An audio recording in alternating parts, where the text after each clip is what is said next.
सिंधुदुर्ग जिल्ह्यात सरसकट अदानी कंपनीचे हजारो स्मार्ट वीज मीटर बसविण्यात आले आहेत। या स्मार्ट मीटरमुळे विजेचे अचूक बिल येणार असे भाजप महायुतीचे नेते आणि महावितरणकडून सांगण्यात येत आहे। मात्र वीज बिल पूर्वीपेक्षा तिप्पट चौपट वाढून येत आहे। वीज ग्राहकांची परवानगी नसतानाही जबरदस्तीने स्मार्ट वीज मीटर बसविले जात आहेत। त्यामुळे जिल्ह्यातील जनता मेटाकुटीस आणि आर्थिक संकटात आली असून ठिकठिकाणी वीज वितरण कार्यालयावर आंदोलन करीत आहे। मात्र तरीही जिल्ह्याचे पालकमंत्री आणि सत्ताधारी आमदार हे याबाबत आपली भूमिका स्पष्ट करीत नाहीत। अदानी स्मार्ट वीज मीटर आणि वाढीव बिलाबाबत तोंडातून ब्र सुद्धा साडत नाही।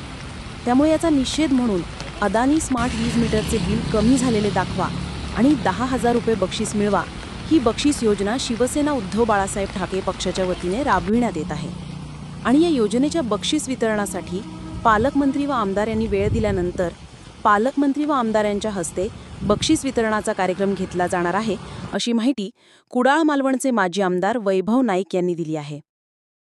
सिंधुदुर्ग जिल्ह्यामध्ये अदानीचे वीज मीटर ग्राहकाच्या परवानगीशिवाय लावण्यात येतात आणि वीज अधिकारी त्यावेळी सांगतात की अदानीच्या मीटरमुळे स्मार्ट मीटरमुळे बिल योग्य पद्धतीने येईल। सिंधुदुर्ग जिल्ह्यामध्ये जवळजवळ 86,000 ग्राहक या जिल्ह्यामध्ये आहेत। त्यातले 30,000पेक्षा जास्त ग्राहकांचे अदानीचे मीटर स्मार्ट मीटर लावण्यात आलेले आहे आणि या मीटरचं बिल दुपटीने तिपटीने जास्त आलेलं आहे। आणि म्हणून नाईलाजाने आम्ही स्पर्धा घेतली आहे की अदानीचं मीटरचं बिल कमी आलेलं दाखवा आणि 10,000 रुपये मिळवा। आणि त्याचबरोबर इथले या जिल्ह्याचे पालकमंत्री आणि या जिल्ह्याचे आमदार यांची वेळ घेऊन, त्यांनी जर वेळ दिली तर त्यांची वेळ घेऊन त्यांच्याच त्या स्पर्धेचं बक्षीस वितरण करणार आहोत।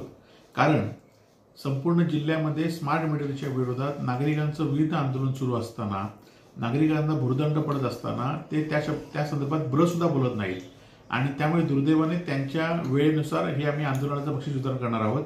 आणि स्मार्ट मीटरच्या बाबतीमध्ये आम्ही अनेक आंदोलनं केली तरी पण शासनाला जाग येत नाहीत आणि त्यामुळे हे प्रातिनिधिक स्वरूपात आम्ही आंदोलन केलंय। याच्यामुळे तरी शासनाला जाग येईल काय हा आमचा प्रश्न आहे।